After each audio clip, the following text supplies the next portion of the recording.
All right, welcome to the Suicide Monk, and I am your host. You can reach us at www.thesuicidemonk.com, or you can listen to us on Spotify. And if you do, please go subscribe and like. I would appreciate that. It helps me get the word out there to do what I need to do in order to reach people so they can tell their story. So yeah, please go and do that. I would appreciate it. It helps me a lot. And this week we're going to be talking to a friend of mine. We reconnected this last year after a 5-year hiatus due to a falling out, and we kind of picked up where we left off. There's, we don't have hard feelings towards each other. It's not that. We're brothers in nature. So I think I'm going to call this one Deep Bonds, Broken Friendship, and Mended Brothers. So yeah, join us on this in-depth conversation. He's a educated counselor, or at least has a degree in counseling and has done counseling, family counseling, and I'm not sure about individual, but definitely on the family side, and has helped me tremendously throughout my life, just by walking beside me, being a friend, accepting me. And we kind of get into a lot of that, and even some raw honesty about some of those things, and how how he navigated a friendship with me, because I'm a difficult man to get along with at times. Anger is not an easy thing for anybody to deal with. And I got kind of pissed off in the podcast a couple times of yelling at the dogs, and I could see in his face, he's like, oh, here we go again. So, yeah, good stuff. Great conversation. He's really intelligent, way more intelligent than I am. Has a lot more solid opinions and theories on life. Definitely worth the listen. Yeah, so sit back, enjoy, and thanks for joining us. And I'll see you on the flip side. Are there birds chirping in the background? No, I was watching a reel with a dog barking. I was waiting for you to show back up. Yeah, I opted for the knocking over a bunch of bottles. Well, he knows I'm coming, and he knows that I'm an alcoholic, and he's got expensive wine. Hide his good stuff away. No, he keeps the good stuff right out in front. It's like, I don't know what to take. Probably nothing would be good. Yeah. Last time I was here, I ate the good ice cream and the expensive ice cream. I haven't heard the end of that so far. You ate it all gone? I did. My sugar kept, being the pleasures of diabetes, my sugars kept dropping. So that was always interesting. But yeah. So, dude, I feel like I talked myself out last night. You mean yesterday? That was like 7 hours. It was almost 7 hours of. Yeah, it was too long talking to Britton Day. Well, no, it was 6 hours because we did 3 the first and 3 the next. Which yeah, but there's always something to talk about. Man, I really messed up one of our friends today. One of our friends? It was bad. A mutual friend? Yeah. Who'd you mess up? I went to lunch with him. I can't tell you on here, but he didn't really understand that this was serious. Like, I was actually going down this path. And it messed with him really, really bad. Is this person older or our age? Younger artist, A younger artist. Yeah. Did I cut a wooden egg in half for him? Yes, I think you did. You did. You did. That was many, many years ago. Do I have one of his works on my wall? Yes, you do. Yeah. Okay. Yeah, I did cut a wooden egg, and I also made a television in a frame. A television tube in a frame, which he promptly broke. Yeah, I think at it a did get show. broken, but he did sell it. After it was broken? After it was broken, I think he sold it, yeah. Huh. Well, that's the artistic nature of Yeah. that piece. I mean, it could be No, I meant it broken. to happen. Right in the middle. Yeah, I meant that to happen. But yeah, I Really? messed with So him pretty bad. I Yeah. haven't talked to that guy forever. I usually have lunch with him, Yeah. at least when I'm home. Or not home, it's not my home. At least when I'm back here, I have lunch with him and another friend that he's friends with that inadvertently we're both friends with. Oh. So we have lunch together. Generally, this time it was just him and I because my other buddy went south for So Christmas. what didn't he understand? Well, I think it's just this is a tough subject. I mean, suicide's a hard subject for people to talk about because most people, and this is the thing that I'm discovering, most people are connected to it in some way. They have friends that are dark, or they've had friends commit suicide, or family members. Like, you go down the list, and most people have not even that, but like there's so many people that can't talk about what they're going through, and I would have never expected that from our buddy, but he struggles with this, and I didn't know that. But he's one of those. Well, you were talking about, what is it? The onion and what's Garlic and the onion. the garlic and the onion. Yeah. The garlic. Yeah. One of them, you know you stink, and everybody else knows you stink, and the other one, it's just you. I think the garlic is just you. The garlic is just you.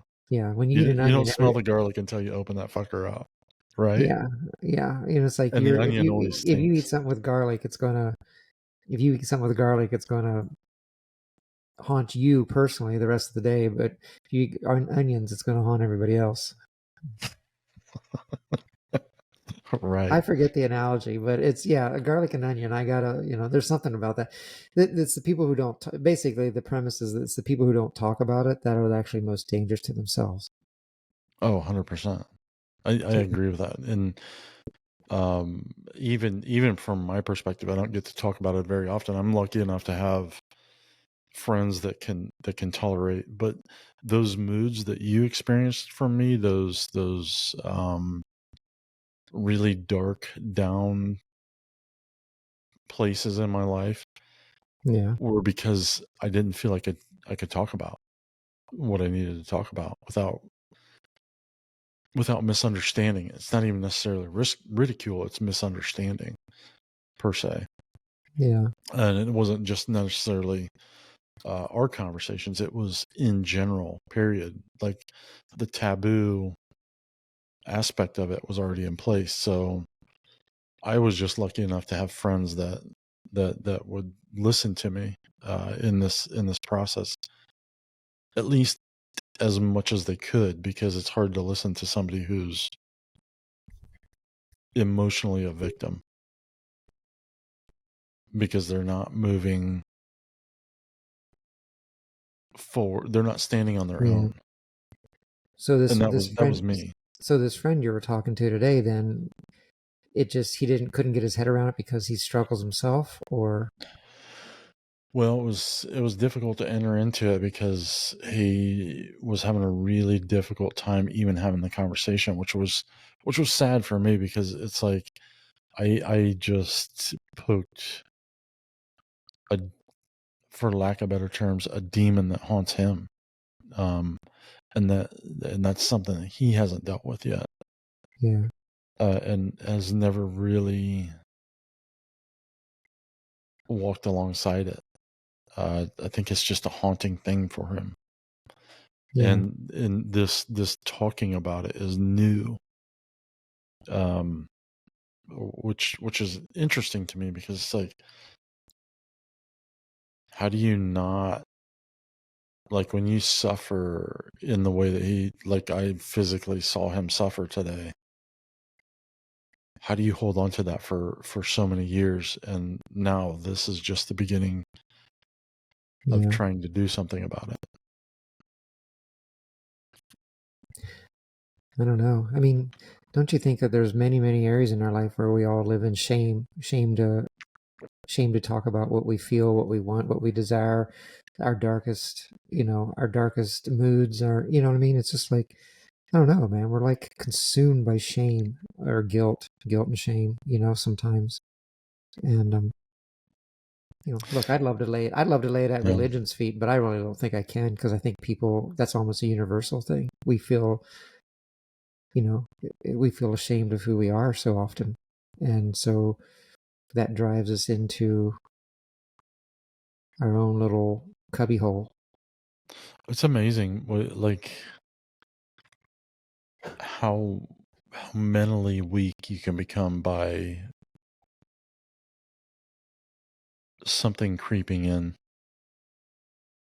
Um, and I say mentally weak because I think that's part of mental illness. It's like there's this, when something happens, it happens to you, so you enter into that. It happened to me, and that and I hate to keep saying it, but it's that victim, not just a mentality. It's the victim action. You're acting out in your own life the nature of something happening to you. Does that make sense? Yeah. Like it manifests in ways that if you were to stand with it, if you were to absorb it, if you were to surrender to the things that happen to you, that is a very different reaction than absorbing it and saying, this is what happened to me. It's, how do I explain that? How do I? But do you think something has to happen to everybody? Like, I'm fascinated, and I think even listening to some of the shows and some of the people, like, I'm not sure that everybody has this traumatic event that causes them to be. I think, Right. I think some people just have a bent that way. I mean, one of the things I really love about, like, it's kind of like the old Eeyore principle. I think you and I used to talk about on the shop. Like Winnie the Pooh and Eeyore and Piglet and all those guys. Well, Eeyore is clearly depressed, right? By any clinical measurement, Eeyore's, Right. thanks for noticing me. He's got Yes. low self-esteem, if nothing else. Okay, so maybe we Oh don't yeah, my. but no one tries to fix Eeyore. They just let him be, and Eeyore he acts out the way he acts out. But even he finds heroic deeds inside of him from time to time. That But no is one's trying to fix him, interesting. Yeah. Yeah. you know. And um, I think people try to fix people, and man, you're looking at a guy you tried to fix people for a lot, and then I realized, man, talk about the blind leading the blind. So I'm actually fascinated. Yeah, I think some people go through stuff, and it can cause feelings of suicide or feelings of despair or what have you. And I think there's some people just wired that way, and you know, I So yeah, and I'm discovering that. So the question becomes, for me at least, I can pinpoint a symptom, like why I feel the way I feel. At least that's what I well, think. you think you've pinpointed a cause, Right. Right. Yes. Yes. but that's a you think. Is that your hotel bell? Yeah, you're gonna hear it in 30 minutes. You're gonna hear it dinging really loud because Someone checking in. it's Can't check out, it's but gonna you can ding check 9 in. times. Um, like, I mean, because here's the thing: someone can go through exactly what you went through and not maybe feel that way. So trauma is important, and it's important, and trauma does affect people. I mean, there's a lot of research coming out on that, Right. but it's not a universal. So then you have to say, well, why isn't it It's universal? not. I just realized my nose is really shiny on here. Well, I notice I look high all the time on here. You are high all the time. What are you talking about? I might be high on life, man. I'm like an OPEC nation, man. I produce enough oil for run a small third world country. Anyway, where was I? Oh yeah, about I mean, I don't know. I'm kind of fascinated by that. I'm just fascinated that, trauma, no trauma, you can still have those feelings, and they It can be is. very, very overwhelming and very um, intrusive. And I agree with you. I think shutting up about it is the worst thing you can do. Yeah. You know, I mean, just from my own experience, but I didn't realize that it was even for those that don't feel like they can talk about it, like our buddy, like he's like, I don't know how to talk about this. And even having a conversation with somebody who's close to me yesterday, she was like, I don't know how to have these hard conversations. I'm like, I'm not used to yeah. that. Like, you need to learn how to have hard conversations so you can navigate life. Like, you can't run from it. And I think that's what they're both entering into. It's just like, I'm so candid and so used to talking about this stuff that it, even in the last few months, it's become second nature to me. I mean, but Like, you can run from it. And is it healthy to run from it? No. But some people run from it, and they run from it through success. Like I said yesterday, I think we're all addicted to something. We're all addicted to something. Some people are addicted to the American dream. I'm going to be rich someday. I'm going to be famous yeah, someday. Some people are addicted to being good. Some people are addicted to substances. Some people are addicted to things that they get pats on the back. Like I said, for me, cycling is like, everyone's like, dude, like it can become out of control. Going to McDonald's, those are my things. I mean, and when I'm feeling bad, I'm heading towards the Golden Arches. And I yeah. mean, look, I mean, everybody laughs and they think, and look, I know there's not a chemical. That's funny. I know That's there's not a chemical thing like addiction to drugs or alcohol with that, but the satisfaction I get there, I love every part of it. I love when I drive into the parking lot. I love the smell outside of McDonald's. I love every part of it. I mean, most McDonald's, sometimes McDonald's suck, and I hate those ones and I never go back to those. But, right. But for like the most part, they're consistent. I love honestly, I love every freaking part of it, and it does something for me, and I do feel better temporarily. That's interesting because I hate every aspect of McDonald's. Yeah, but you love aspects of everything else. And Well, when I was no, working, like even when I go there to grab a quick sandwich on the road, like when I'm traveling, I'm like, it's it's the worst place I can go, but I know exactly what I'm gonna get. Like I know how it's gonna taste. So when maybe I'm nauseous, I'm like, can I eat this or not?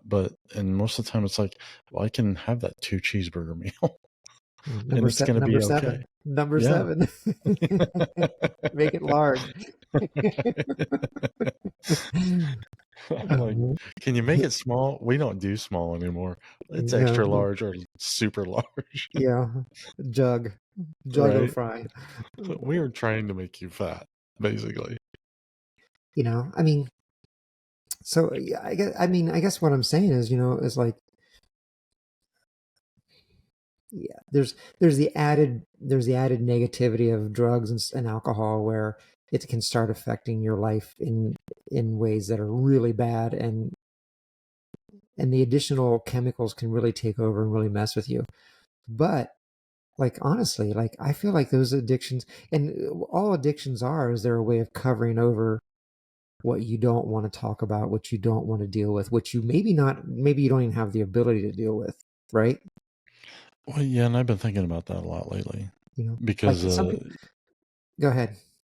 well, I drink every day and I took on the cheap and I'm like, Wacky weed, yeah, the devil's devil's tobacco, lettuce. wacky Yeah. tobacco. And, I can create, I mean, I know why I do it. There's several reasons why I do what I do, but at the end of the day, I'm okay without it as well. I just choose for it to be part of my life. So the pain doesn't change, the mental capacity doesn't change, the trying to hide doesn't change. It doesn't matter how high or drunk I can get. My body won't let me go. any further than a nice buzz or I throw up. So Yeah. the necessity for it, really, I'm not sure if it's there. I mean, here's the thing. I don't even like, for me, like, and I hear what you're saying, and I would agree with 100%. I mean, I would never try to convince you otherwise. Like, I'm not sure that necessity for McDonald's is there, but I'm just saying I like how I feel. You know, when I'm down, especially, I like how I That's feel it. when I go there. Yeah. I like how I feel. Um, that greasy, salty, cheesy goodness and it's. I mean, look. I mean, The cheese there, that can't be there's burnt no. by I mean, fire.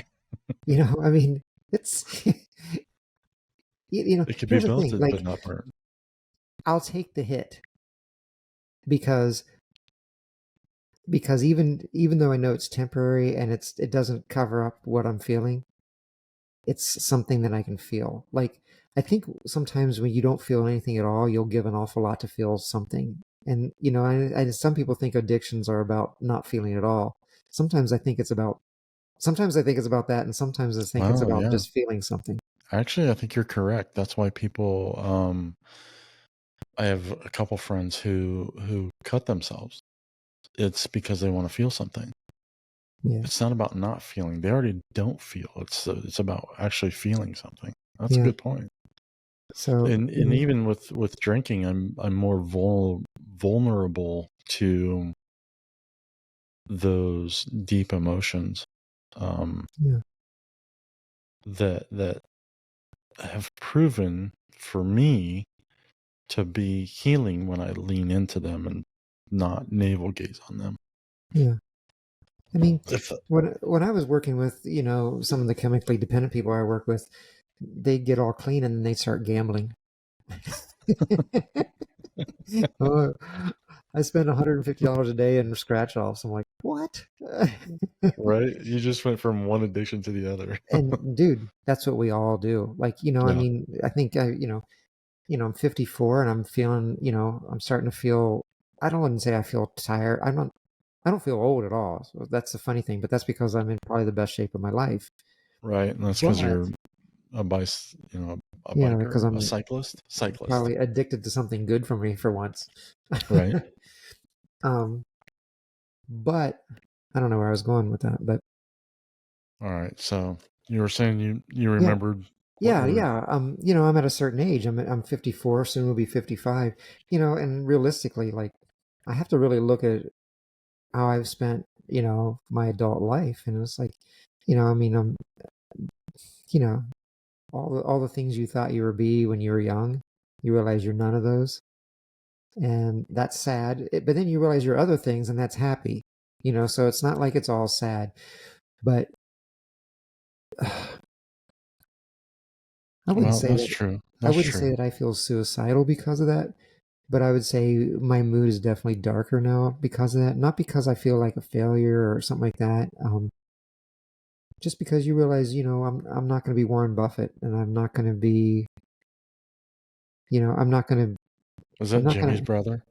Yeah, it's Jimmy's brother. Well, Jimmy's dead now, and Warren's partner is dead. So yeah, he's living Everybody's on sponge dying. cake. um, I don't know. You know what I mean? Like, and I find myself looking for new hits because the hit that, being in the rat race and saying I'm gonna artistically, assert myself and stuff like that. Look, I do great stuff, but it's not changing the world. You know what I mean? It's not going to change the Does it world. have to? Well, you That I always want think to that be. I mean, because if you change the world, you make more money, and then and stuff like that. I mean, honestly, that's all I wanted to do is I'm not going to be George Nakashima or Wendell Castle or any of those guys. I produce a nice product. And here's the thing, and that's okay. But the thing is, you got to let go of that other stuff. So when you let go of the other stuff, I think my mind fills in. I think my mind fills in with other hits. But, I mean, the other year, I mean, you know how I don't even like cars, right? You know the kind of crap cars I drive, and it's point A to point B, right? right. Same as me. I mean, I Oh, like cars, yeah, you but love cars. yeah, You just, But they are a point A to point B. I understand the value of you cars, know, and a couple years ago, I'm like, I got convinced I wanted a Mini Cooper, and now I want a Mazda MX-6. You know, fun car. yeah, a really fun car, and they look as Yeah, the new ones are and friggin' beautiful. they have an e-brake, which is beautiful. Yeah, It's front but wheel here's the drive. You thing: can just smoke that thing. it's no coincidence that guys my age like go out and buy sports cars. They're realizing that they're not going to achieve whatever achievement they thought they were going to achieve. They're not going to make it. So you appease yourself with something new. You go The buy a new midlife, house. Like yeah, there's no the reason midlife for crisis. what? The midlife crisis Yeah, is what they call it. it's a cliche, but it's a cliche because it happens to so many people, and I think that cliche is because people the the drug that they were using to get them through every day is no longer working for them. So they're looking for another hit. Okay. Some guys do it with a new wife. They trade in the old model and get a new younger model, you know, That's true. They you do. know, I mean, with alarming incidences, right? Yes. Yes. Some guys quit their career, if I worked really hard, they retire and then they devote themselves to some kind of ministry or social good cause, you know? That's just replacing one pursuit with another pursuit. And the pursuit is not so bad. It's what it hides. And I think we're all running from ourselves. I guess that's what I'm saying. When I run to McDonald's, Mm. I'm running from myself. I'm running from the hurt. Yeah, that's true. When I'm buying that car, I'm running from the hurt. Because when you buy a new car, it's the hit's going to last a little bit longer than McDonald's. You're going to Yeah, have that. You're going that's a week. maybe 30 days until you get that first payment, and you're like, damn, what did I just do? McDonald's was so much That's cheaper. more than my damn house. What the Yeah. hell? The $6.99 Big Macs was a better deal. Yeah. So I don't know. Maybe I'm all wet, but I think it's, I don't I don't think I am, because I think people are just replacing one thing after another, when they realize this isn't doing it for me anymore. And I think Yeah. the Oh, core for sure. underneath is we're all pretty sad people underneath, and we all have a lot of self-doubt. And Do you think that's an epidemic of our culture, of the American culture?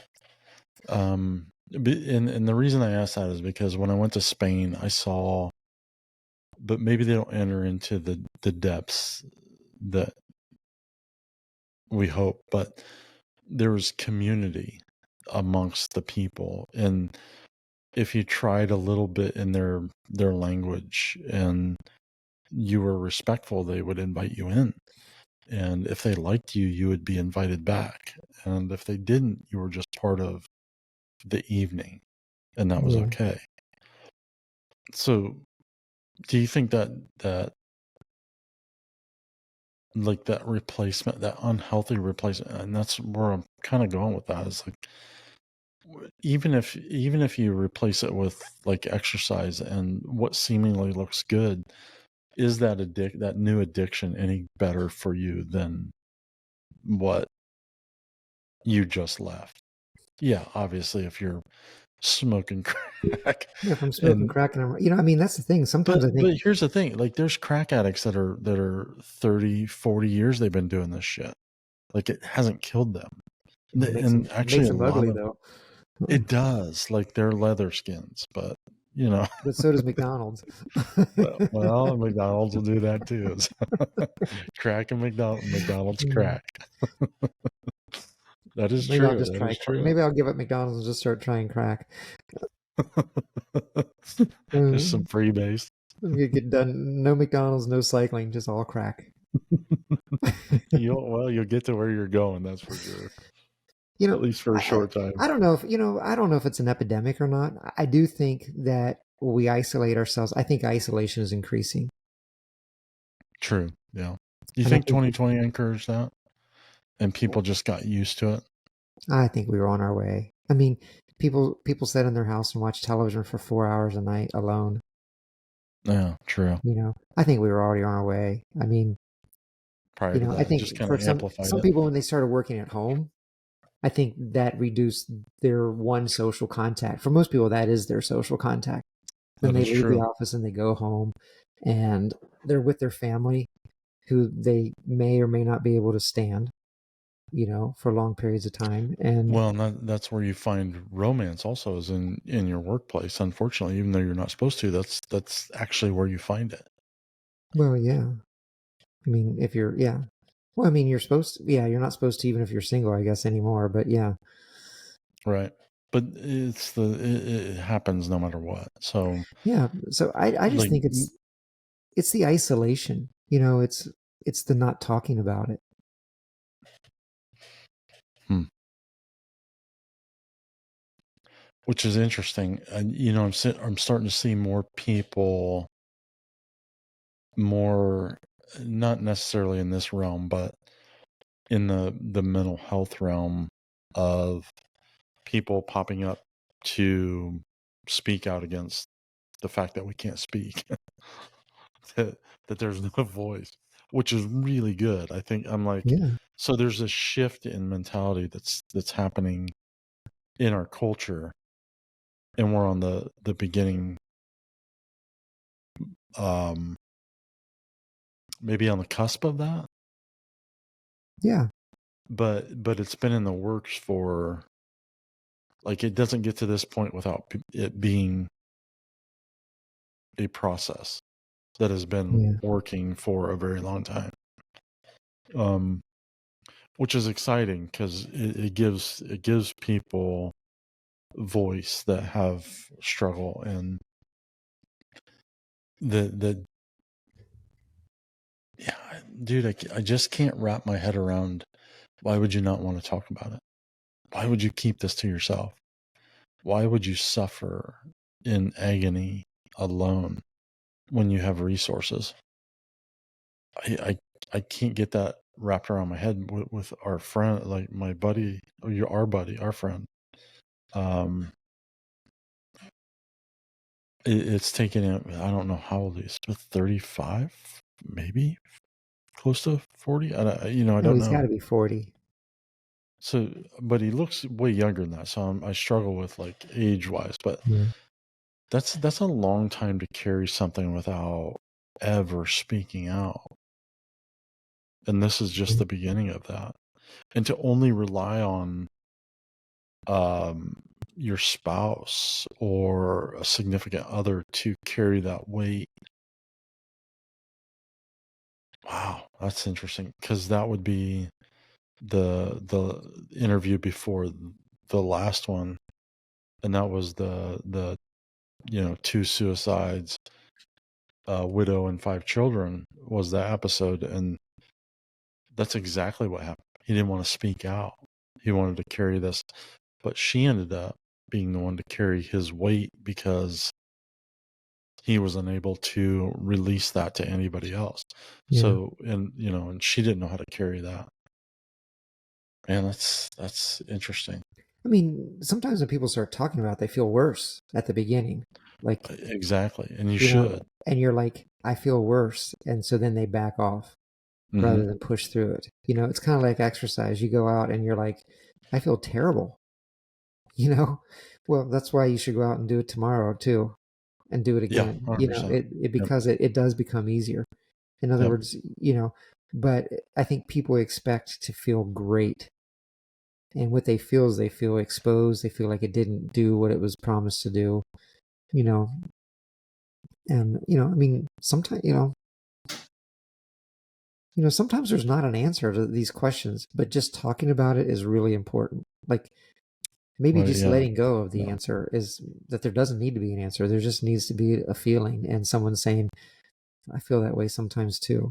yeah, yeah. And it's not even, I can't relate on the level of anguish that he feels, but I can relate to his anguish. Yeah. Um, and that's where, do you think that people feel that loneliness to a point that they don't feel like they can be understood, so they don't speak out, so they don't say anything because, and I go back to, again, I'm back on that whatever, ninth podcast or whatever it was, and the two suicides, a wife and a widow and 5 children. Was that the detriment? Is that he couldn't speak out? And even when he did, he felt so bad about himself that he kept it to himself. That is so fucking, like, it's so counterintuitive in a lot of ways. Like, I speak out, I feel bad, so I just seclude. Instead, well, it's the same thing like when I had nerve damage in my shoulders. It's like, my friend is an occupational therapist, and ruthless occupational therapist, in the fact that she did not let emotion control the outcome. And what I mean by that is she pushed me through tears, major, like, pain, and I got better. But she stood by me while I was bawling, and she accepted that this pain was excruciating to the point where I couldn't hardly function. And it's, for her, it was just a pat on the back, like, you're doing good, keep it up, you're gonna do this. Sometimes it's just a recognition of that pain. Mm. I recognize your pain, and it's legit. Like, to legitimize someone's pain is really a powerful thing. Oh yeah. And it sounds like that's what she did. And she threw in a little bit of hope for the future, but she legitimized your pain. Yeah, this is how you're supposed to feel. Even though there might not be hope, we've talked about this. It's like, when you run down the road of change, you don't know the outcome. And if you run down the road of change, the outcome could possibly not go in your favor. But what you're living in, and the possibility is much better than what you're living in. We've talked about is that most people don't change because they're afraid of the outcome. So they stay the same. They stay in bad relationship. They stay in abusive relationship. They stay wherever they're at because of the fear of the unknown, and the unknown is changing who they are and stripping themselves of what they know to become something different, because, and they don't know what they're going to become. So that's the fear, and that's why they don't change, and that's why they don't venture out.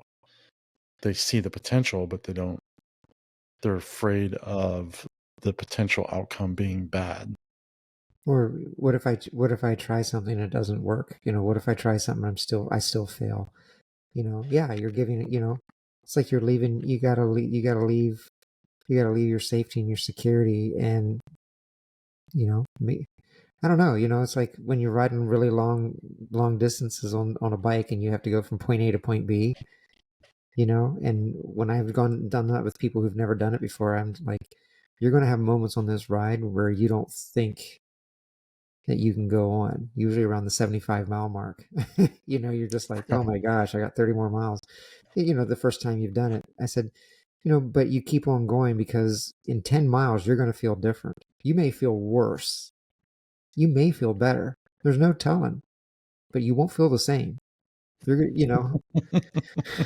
That's not very reassuring, though, because people want to feel better. It's like, you may feel worse, but you may feel better, but you may feel the same. Like, there's there's not a lot of but I think that's the point, is you lean into those feelings. You lean into them rather than try to escape them. Well, I think we should talk about that a little bit. Leaning into the pain, because we've talked about that over the years several times, especially in my own walk, and early on when I first started working with you. That was one of your big proponents, was, for me, and I think that might have changed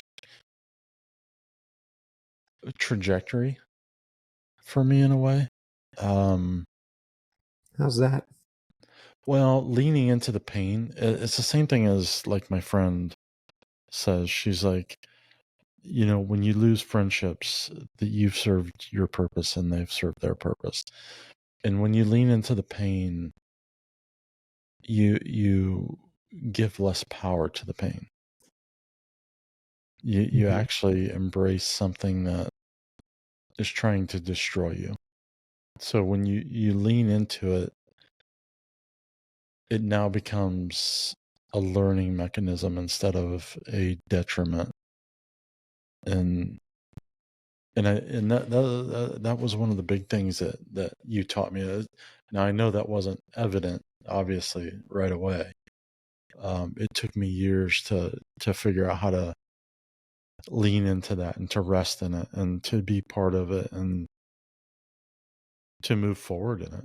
But it was the process of starting to lean into it and in that relationship that we had, um and then that I think that leaning into, or that advice to lean into the pain was also reinforced by some of the suffering we had on jobs, of your confidence, my I don't want to say inadequacy. What would be the word there? Because you had the confidence in one area, I had the confidence in the other. It was like, You can we got do the this? looks, I got the brains. Let's make lots of money. Yeah, Remember that song? you got the Dude, books, I got the brains. yeah. Okay, so going back to that, yeah. That's so funny that you saw me as being confident, because I'm like, man, Well, we both were in certain. That's the crazy thing. Like, and I think I was confident in the beginning. Maybe you were confident in the beginning. You're like, we can do this, and I'm like, no, we can't. And by towards the end, I'm like, yeah, we can finish this, and you're like, no, we can't. Like, we carried each other through different adversities in our own struggle. yeah, Even with like laying floor as the metaphor is like, can we do this? How do we do this? And I don't remember which. I mean, it's been a while since we've worked in those areas, but we always flip flopped in that, like, we can and we can't. mhm, And one was saying we can't, and then the other was saying we can, and then as we get farther in the job, it's one we can, and the other's like, I don't know if we can. yeah, It was the beautiful relationship of working together. And that was our beautiful relationship. Is if there was a struggle, we were able to bounce our issues, our problems, our ideas, our struggles off of each other to here find comes the dinging. resolution in that. That's a dinger. That's my grandfather's clock. It is a grandfather clock. But I It's remember right that as a there, child. right behind my Is it mic. right there? Man, I'd punch that thing. Um, yeah, well, I mean, In the old days, about that's like 5 days ago, I would have punched that thing. we can all go crazy. We just can't go crazy at the same time. You know who said that? No, I don't. You know, you Hey, don't. Suze. Hi, Pam. She always used to say that. Remember Really? that? We can You all go remember? crazy, but we can't go Yeah. crazy at the same She time. says we can all go crazy, but we can't go crazy at the same time. Yeah, I love Pam. You know. We can say Pam because nobody knows I know. that Do you we're remember talking about her Pam. doorbell? She goes, "I love my doorbell Oh because it yeah. goes ding Hi, dong." And she goes, Pam. "Hi, Pam." It says it's saying hello to me. Yeah, Yeah. Um.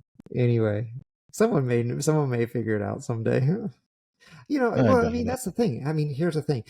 You say, you were asking, is this epidemic in our society? I do think we're becoming increasingly isolated. You know, we don't do social Yeah. clubs. We don't do this. And then we live in a freaking Instagram world, baby. Everybody looks good on Instagram.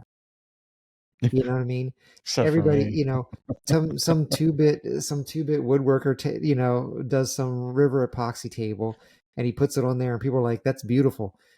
Everything looks good. Trust me, I can make a piece of crap look good on Instagram. Just put some flowers on it. You know, it's like Put some daisies. yeah, when you watch those home renovation shows and they renovate those homes. Okay, I'll just put it in your thing. Remember those things? We're going to renovate this home in 5 days. Well, they send them away for a Oh yeah, vacation at Disney World. yeah, Look, it doesn't matter how many people you put on the job site. You know, and I know what a house that was built in 5 or remodeled in 5 days is going to look like. But on well, camera, it always looked fantastic. But now you find out those people they went back, they went home to a freaking mess. Stuff was half done. It was poorly done. It was slipshod, and then as soon as the cameras were gone, they were gone. And some of those people had to yeah, sue to get their house repaired because you know. But it looked good on television. It looked good. It looks good on Instagram. You it know, does.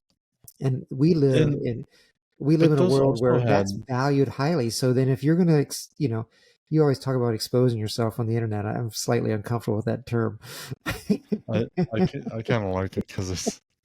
Let's say expose ourselves now. I'm like, I'm kind gonna of, expose. I'm gonna pull my pants down for you. it makes me a little uncomfortable when you keep talking about exposing yourself. It's micro. I've always been suspicious that you're that type of guy. You're down in the corner exposing yourself in the evening. I do have a trench coat. Yeah. I don't need a trench coat. But you know, I mean, but here's the thing, like when it comes down to it, you know, it's like woodworking 101. Woodworkers always like some guys, look, you know as well as I know, you do your best, and sometimes not every project has an area where it's not doesn't look as good as you hope for in your mind. Right. Right. But there's some woodworkers that deal with that by saying, "No, I'm a master woodworker," and they just overlook it. I don't have that in me. I'm always like, I'm pointing it out to my customers. Yeah, do you see that little crack? And they're like, "No." You know So what I mean? so And well, so I I think do, that's and the this. thing. It's like there's people live in the whole world like that. Like they just Well, avoid showing the cracks. And I'm like, why? We all got cracks. well, we do huge cracks. Like, but my question would be when. So, do you think, in general, people are not offended, afraid of the truth? I can't, like, just like what you're saying, I'm going to point out the cracks. You're not going to ever fucking see them. Like, most people aren't going to see them. Yeah. But I'm going to point them out because that's the imperfection of who I am. Is it really, so is it altruistic to point out the cracks, or is it better to let people appreciate what is before them without pointing out the imperfection Well, I don't and think let you them get decide? anywhere. If you're pointing out, if you're exposing your own cracks, your own, you know, that's one thing.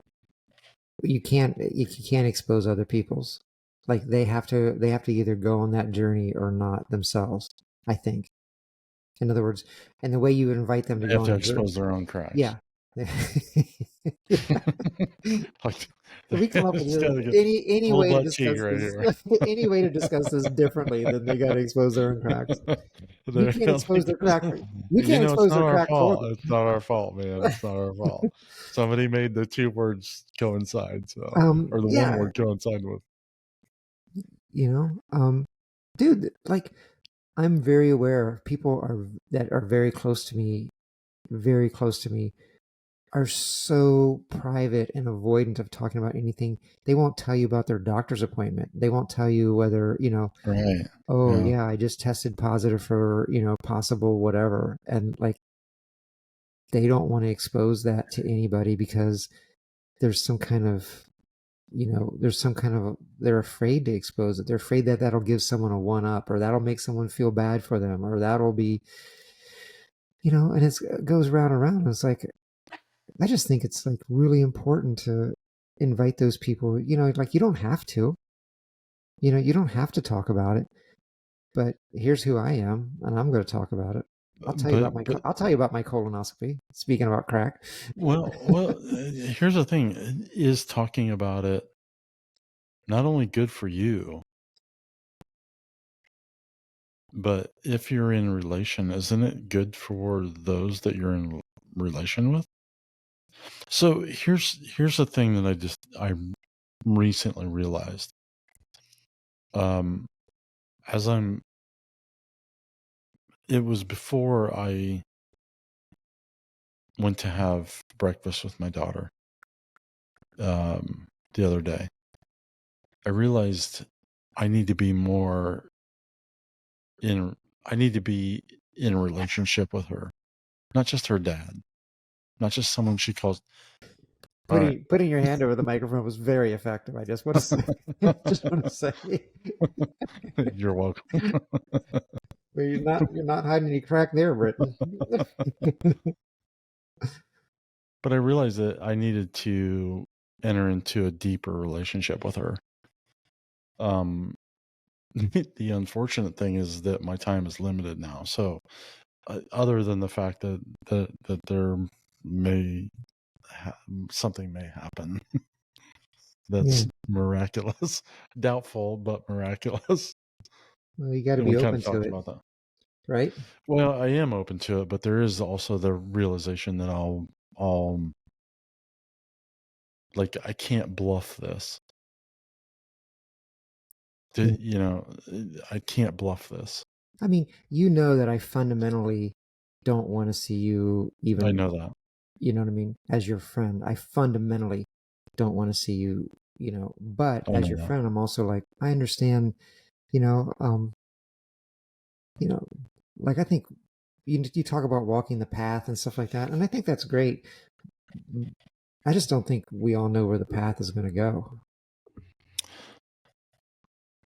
I don't. I realized I'm gonna act like, even though I feel good and I feel joyful and happy and all this stuff, that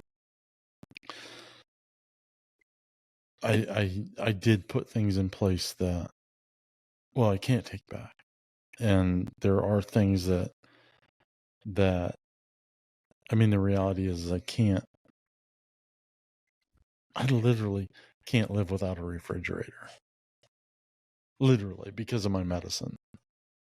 So it's like, I put things in place that ensured my demise, but again, it was before I, had the podcast and had my son, and so there's this element of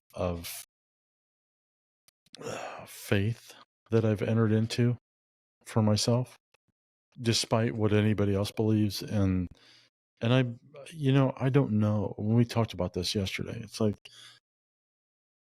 I don't know if my God's going to show up, and but it's okay if he doesn't. Like, that's the thing. Yeah. Like, It doesn't mean he's not even caring. right. It doesn't mean that. Exactly. It's a hard. I don't like. I'm glad I'm not on anybody else's side of this, of me. I'm so glad I'm not on the other side of it. What do you mean by that? Well, I don't know how I would deal with, say you saying, "Hey, this is my path. This is where I'm going. This is what I'm going to do. I'm going to take my life." Yeah. I don't know how I would, like, the path that I've chosen to tell people about this. Like, this is messed up, dude. And even our buddy was like, he's like, I don't even know how to wrap my head around this. I can't even talk. I don't know what to say. And I'm like, well,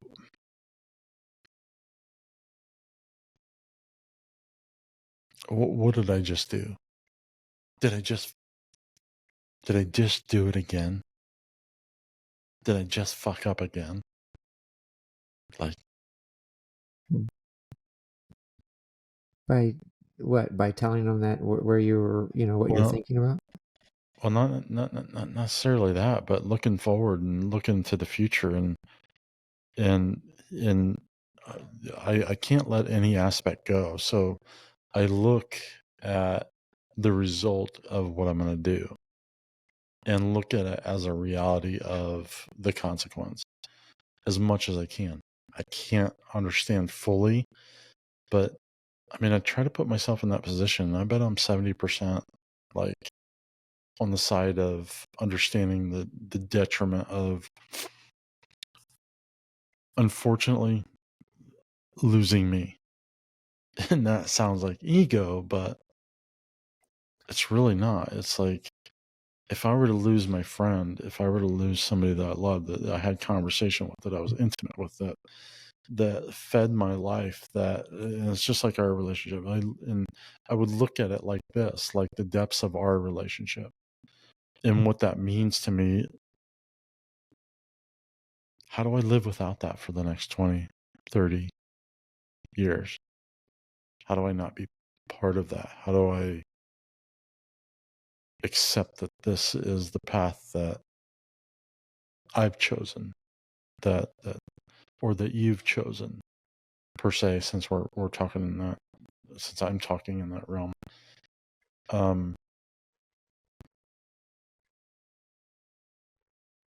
It's difficult for me, but then I look at it from my side and I'm like, they'll get over it. It'll be okay. I won't be that messed. But what if they don't get over it? Well, that's the. I've devastated 2 people in 2 days, so there's there's the detriment of that, and I didn't realize what that was. Well, I mean, the problem is we make judgments about our importance. Not our importance, that sounds bad, but we make judgments with limited knowledge about what our importance is in long term. You know what I mean? And I'm not saying you've done this. I'm saying that I do this. Oh, you know, my perspective is limited. It's really limited. It's limited by almost like what I feel right in the moment. You know what I mean? Humans have an ability to go a little bit further than that, but not much further than that. You know what I mean? Not much further than that. It's like if I feel okay right in the moment, but if I wake up in excruciating pain tomorrow, things change dramatically, right? Like, right. And our perspective changes. The problem is our perspective is so fickle, not fickle in a bad way. It's so dependent on and the stories we tell about ourselves and the stories we tell about our past and the stories we tell about our future. And,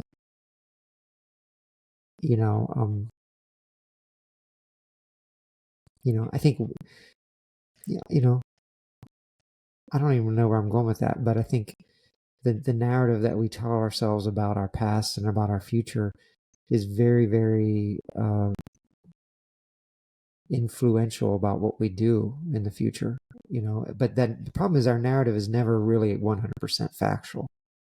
So that's interesting that you put it the way that you did, that the narrative that we tell about ourselves. But for so many, especially on this side of it, it's the narrative that was told to us about ourselves. So, and what I mean, or what I'm saying by that is, I think parents, peers, siblings dictated that story. So for me, the reason I've lived the way I've lived is because I believed what my mother said. I believed what my sister did. I believed that I wasn't worth what my father did. Like, there's abandonment and abuse and all. Like, I believed their narrative. So the question I have is, how do we get to this narrative to say, I no longer believe what I've been told? It's the same thing as deconstruction with Christianity or the church or Catholicism or your belief system. Yeah. I mean, there's other narratives. Well, there are. But that narrative is so strong. But exactly. We drown it out. Exactly. That narrative is so strong, the primary narrative is so strong that we actually overlook and drown out the alternative narratives that have equal basis in reality and truth. Right. It's the narrative of your gift.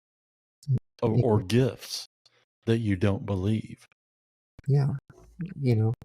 Does So, that make sense? yeah. Like, I think, you can look for the exceptions in your narrative.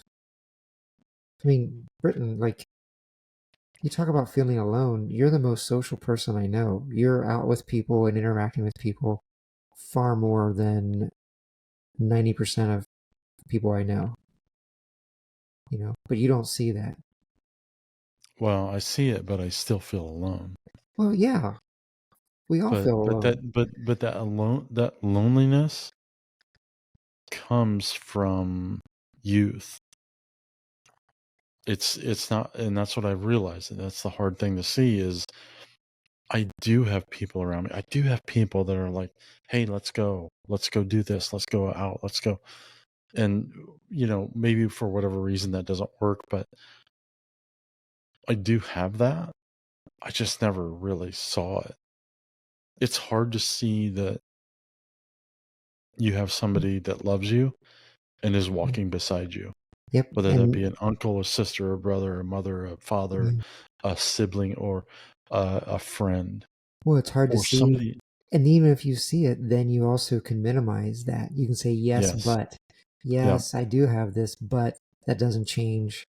Right. And I'm not saying it should change. Like, it's not changing it. It's just realizing that there's other narratives that are going on that are equally true. Yeah. You Yeah. know, But hearing those narratives, like you hear the negative narrative consistently. So how do you, it's really hard, even though you've had a positive narrative told to you by a certain person at certain times in your life, it's hard to hold on to that because the negative outweighs, like it's reinforced by who you are and the things you do. I can reinforce how shitty of a person I am right now and the things that I've done in the last few days. and you're right. You are a shitty person. Thank you. However, Reinforcement helps. however, yeah, you're welcome. End of interview. No. However, you and I had a falling out 5 years ago, and even though I was like, maybe I should call him, I didn't do it. You called me. You Why, called why me. is that? Why is that? Well, here's the thing. Oh, I don't know why you did it. Maybe you're just desperate for some bad No, advice. mine. No, I'm desperate for ridicule. Humiliations. So my hesitation to contact you was built out of anger. From what I understand, yours was built out of fear. I didn't think you wanted to have contact with me anymore. So yeah. When that was my anger. It's like, well, I'm not good enough. So that's where protection mode goes in. It's like, well, fuck everybody. And what I've learned even recently is that regardless of the outcome, you make the effort, regardless of the outcome.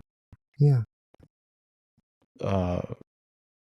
Which we kind of touched on yesterday. It's like it's the creative act. it is. You got to let go of you have to let go of the outcome.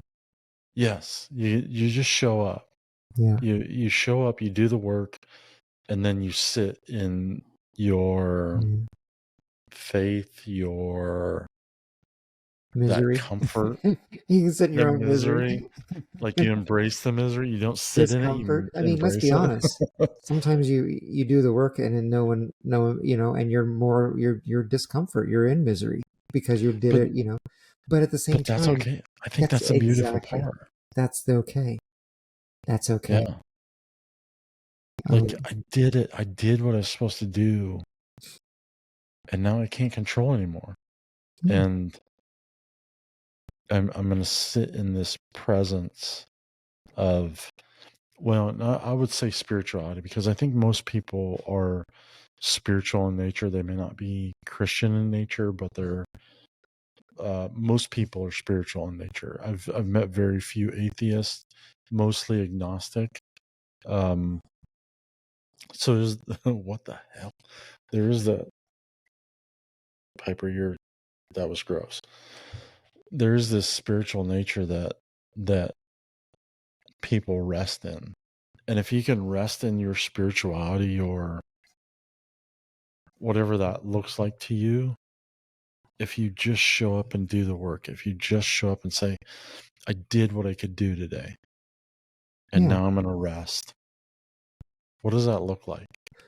Well, I mean, it looks like you calling me and saying, hey, I'd really like to be friends. You know, I don't know. I think I have the Facebook message somewhere from you. You know, it's like, I don't, you know, I think you said something to the effect of, I'd really like to be friends again, or I'd really like to reestablish our friendship, something like that, if you're interested. You let go of the outcome. And I was like, of course I'm interested, you know? You know, so but you left space for me to not say no. You know, you did For leave sure. space. You know, I mean, I think letting go of the outcome, two books come to mind. One is Rick Rubin's book about the creative act, you know, the producer, Rick Rubin, and he talks about artistically doing the work and then letting it go. Then there's The War of Art, another book that The War was of Art mentioned in was the great. podcast. He's like, you do the work, you show up and you do the work. And that's the premise of that book, and I do talk about that book. It's and you introduced me to that book actually. Well, you know what you know what both of them also say in those books?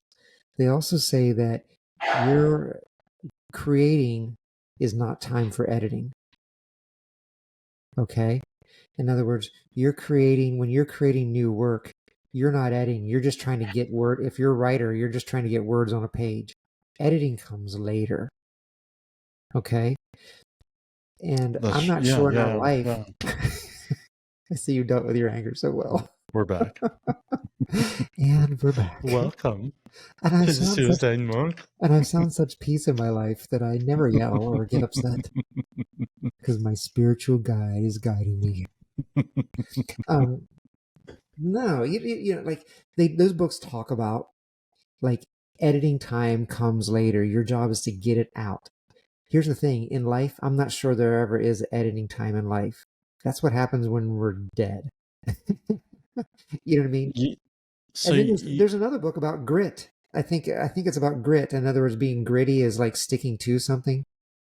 And they talk about letting go of the outcome too. So when you see Rick Rubin, he's talking about the creative act, and he's like with music or artists. War of Art's talking about, you know, authors and stuff like that. You do the work, you show up. This other guy's talking about, you know, being gritty and stick-to-itiveness. And it's like, you got to let go of the outcome because 90% of the time, you know, like Olympic athletes don't set personal records every time they go out and train.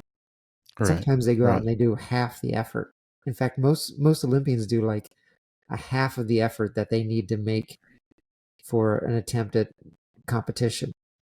You know, if you sit there and, you know, if you go out every day and you're like, well, I'm not going fast enough, I'm not running this fast enough, you know, whereas if you just go out there and do the work, and then when competition day comes, then you're like, now we'll see, you know, maybe I need to adjust something. Maybe I'm the champion, you know? Right.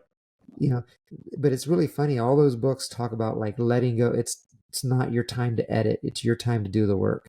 And I think there might be something in that about life. Like, and we're always providing commentary and edits on our life. I am, you know. That's true. Hey, somebody's at the door. I'm gonna have to pause. We had to pause there for the visitor. Yeah, what you want, a cup of sugar? Probably. I wasn't. Probably. That wasn't a booty. It wasn't That a wasn't booty really call. innuendo, but yeah. I know it wasn't a booty call. I was gonna do a little promo. I was having a little bit of ice cream. I was gonna be like, this episode of Suicide Monk brought to you by Briar's Ice Cream. On your Man, they ain't paying me shit. On your last meal, only go for the very best. Briar's Ice Cream. If you're gonna freeze to death, do it with Briar's ice cream. Let Briar's be the last thing that enters your mouth. That was terrible. Other than that intubation tube. Before Yeah. that intubation tube enters your mouth, stuff All it right. full of Breyer's ice cream. Good Lord. Well, I mean, a little Make gallows sure they humor. can't get the tube in.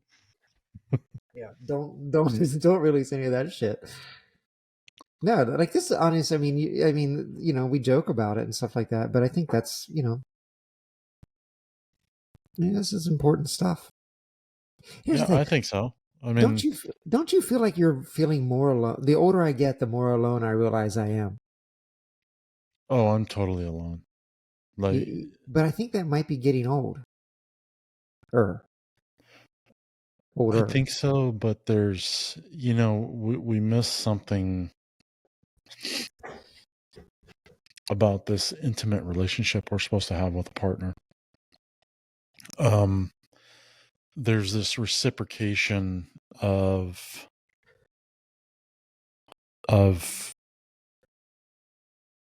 this inner being. I don't know how else to put it, but when we share that with somebody, there's I think that loneliness subsides, if that makes sense.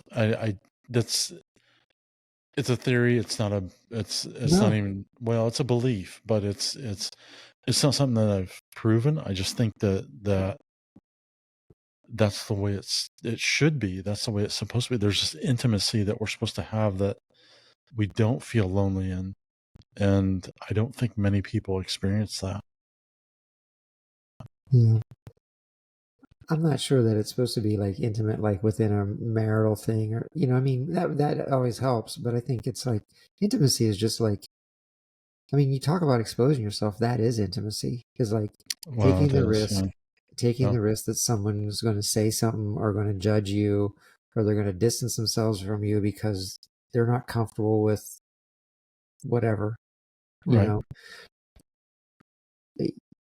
that is all intimacy involves risk, and exposing, your inner thoughts involves risk. And, and a lot of us are taught at a very early age is don't expose yourself to the potential for hurt.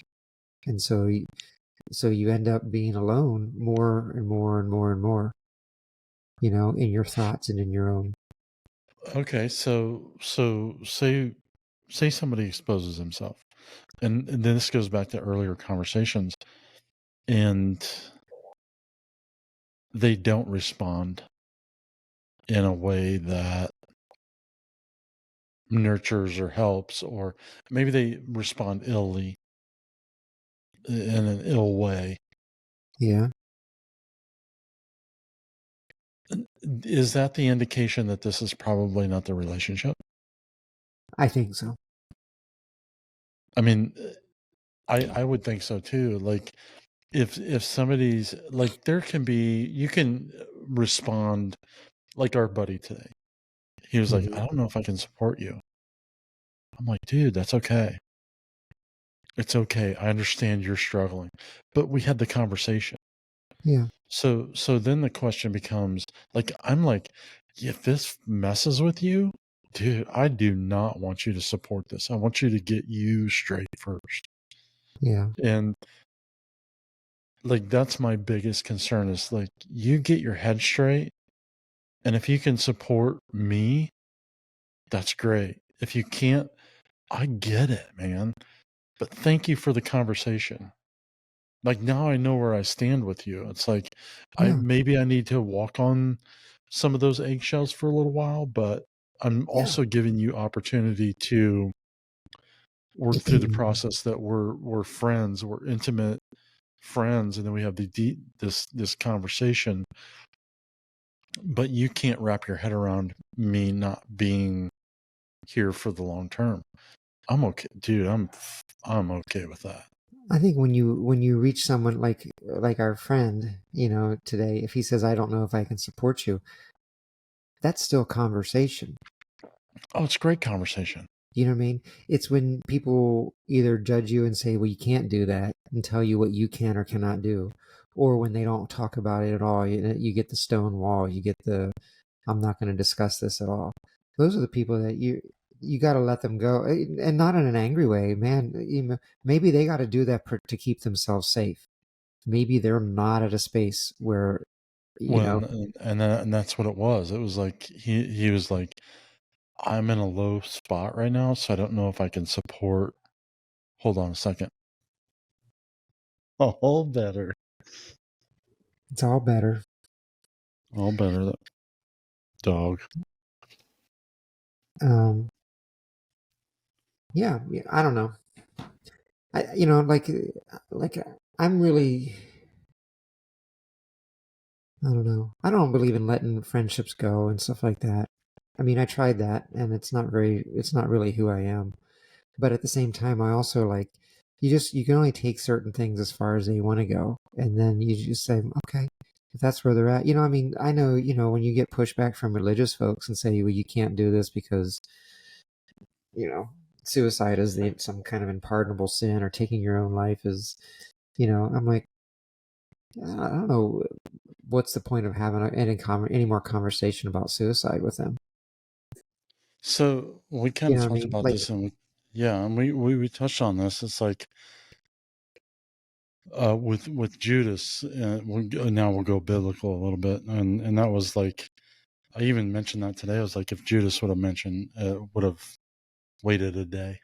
That yeah, was your statement yesterday. It's like, I didn't originate that, but yes, if but he would well, it have, doesn't matter. I don't give a shit who originated it. I mean, it's like they don't get credit for it. It's thought. Um, good job. You had a thought, yeah, you yeah. If know, if Judas would have waited one more day, right? because he didn't And have the ability to edit his life and make a judgment. He made a judgment based on incomplete information. mm, You know, that's an interesting thought. Like you make a decision based on incomplete information, but you think you have all the information. yeah. Oh, and Like, you sometimes even wrap your own self righteousness into that. You thinking, I know I have the right decision. oh, I do that all the time. Yeah. So Like that. my mom's in. I'll give you an example of this. So my mom's in a nursing home, right? And she's pretty easily confused since the stroke, anyway. So cognitively, she's there, but she's not. She can't get out of bed. So she's sitting in a bed with a curtain half pulled in front of her door, and she hears things going on out in the hall, and she builds entire realities based on what she thinks she hears in the hall. She told me one day, she called me in a frantic. She said, there is nobody here to take care of anybody here. The patients are here, but the staff have all left. Hmm. And when I went in that evening, I said, Mom, why did you say it? She goes, well, I heard them say, there's nobody here. Someone in the hallway said, there's nobody here. And my mom pieced that all together from her experience, from her limited visual, ability. She can't go out in the hallway. She can't, she pieced that all together. All the staff had quit. They Well, had quit. They got that's tired of this and they walked the away. plastic cup effect, or the paper cup effect, the telephone effect. Yeah. And I You hear think, something and then you misinterpret it. look, I think we just do the same thing. I hear someone, I hear special someone in my life say something, and I immediately fill in the blanks, however I'm feeling, and you can fill them in positive, or you can fill them in negative. And I immediately fill in the blanks, and then I roll with it, because I know I'm a sane person and I know how to judge it. And then you find out it's like, you're not sane. You have limited information. I didn't wait the Yeah. extra day. I didn't wait the extra day. You know, and Well, I I'm fear getting that's where dangerously, I'm at. yeah, and I'm getting dangerously close to trying to, like saying this to try to convince you to, step off your path or something like that. I'm just saying this for me. You got to do what you got to do, right? Well, I'm no, saying for me. that's the discussion. I already know that. This Okay, is well, the discussion, and this is the point of this: is that we're trying to give people, well, we'll say like me, that think like me, that or have a suicide ideology. We're trying to give them a different perspective on how to think, how to move forward, how to not live in that detriment that they constantly live in. I look at people I know, and it's like I've led them to the water and they won't drink. I've led them to therapy and they won't drink it. Mm-hmm. Why? Well, that's the old saying, like, you can lead a horse to water, but you can't make them drink. And it's like, I'm actually doing that and I don't understand it. And I don't know how to help in that other than I've done what I've done. I've done all I can do. Yeah. And, even with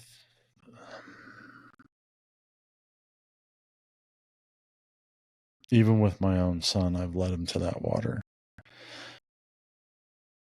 But there has to be an investment into your own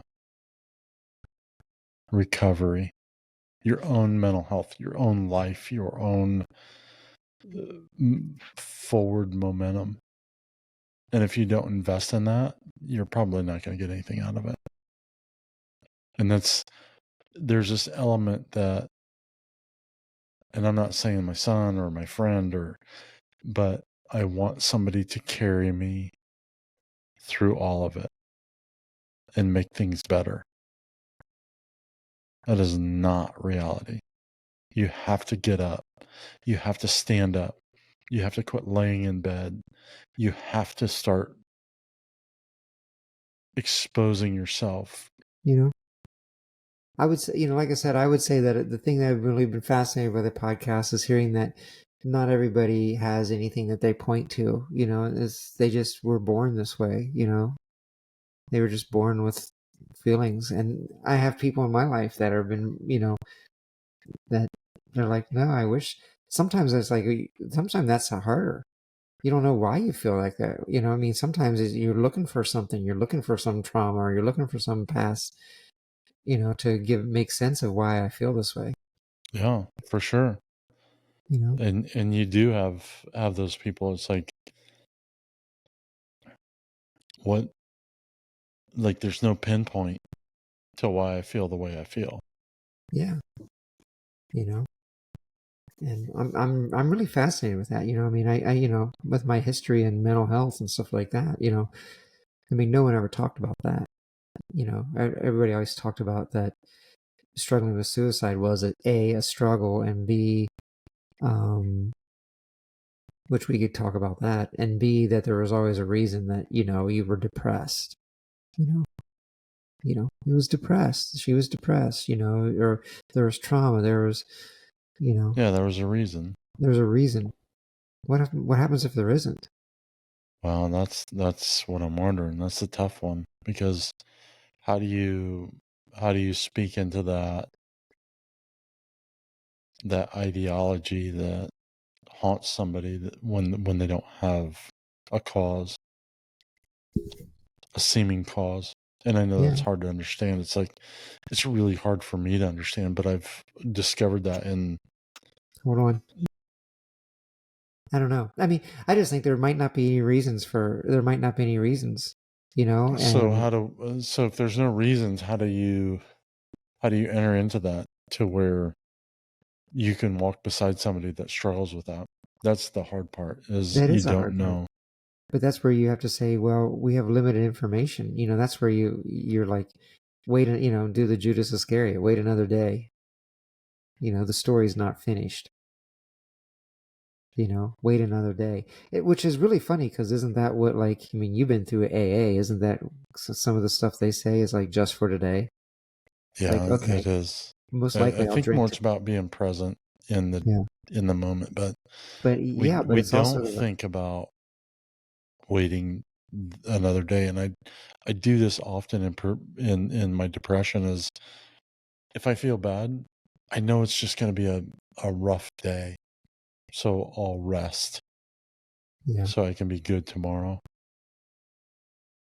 Yeah. And maybe that's like, I mean, self-care is such a crazy hot term right now, but maybe that's like, Well, it is, yeah. maybe that's self-care. Maybe it's like saying, wait another day. Got a cat. I got a pet cat pawing me on one side here. Yeah, I had one out here. Well, I saw your dog head right next to your head just a minute ago. A big white nose was in the camera. I'm not sure if that's cat or dog. So, you One know of what I them. mean? Like, and I'm not sure, I mean, I don't know, man. Like, I'm just a dude that's like, I'm trying to figure it all out too, for me and not for you, but just trying to figure out life. And, you know, um, when I get those panic attacks on jobs and stuff like that, where I'm like, I got to get out of here. I got to leave. I got to get out of here. I got to leave. I got to leave. I got to leave. It's like, okay, I don't have to leave. Take a break. I'm going to go home tonight. I'm going to be, I'm going to, I talk myself down by saying, wait for another day, wait for another time to take another crack at it rather than trying to force it. Yeah, for sure. I do that a lot, especially with this. It's like I rest a lot because I don't want to force something that I don't want to force my own will on the creative nature of it, per se. Okay. But that's also me resting in, like, I've done the work. Like, I have done the work. Even creatively, I've done the work.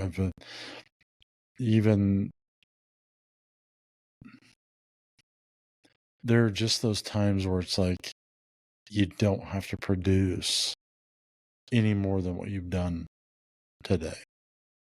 Yeah. Does that make sense? Yeah. That it's okay. And sometimes it's not a lot. Sometimes it's a whole lot. Mm-hmm. Sometimes I pat myself on the back. I'm like, you got a lot done today. And sometimes I'm like, you didn't get a whole lot done, but you got something done today. And you showed up. Some days it's everything you do just to breathe and stuff and that's success too. Like, Dude, yeah. It's like just I breathe. stare at these microphones all the time in thought. That's me showing up. Yeah. That's the unless we're producing, there's this ridicule. It's like, I'm producing in thought. I'm producing, like, I just spent 20 minutes in this la la land thinking about what I should do next. I'm producing. I'm working out the problem. Just simply working out the problem. There's a lot of people now who are saying, because we all have phones and we all have diversion available to us at 100% of the time, like they think creativity is going to take a slide here because creativity comes out of boredom and silence and stillness. Does it? I mean, generally it does. It can come out of it can come out of frenetic activity too. So, but like when you have diversion, i.e., you can look at the phone and play Candy Crush or look at the news or watch TikToks endlessly.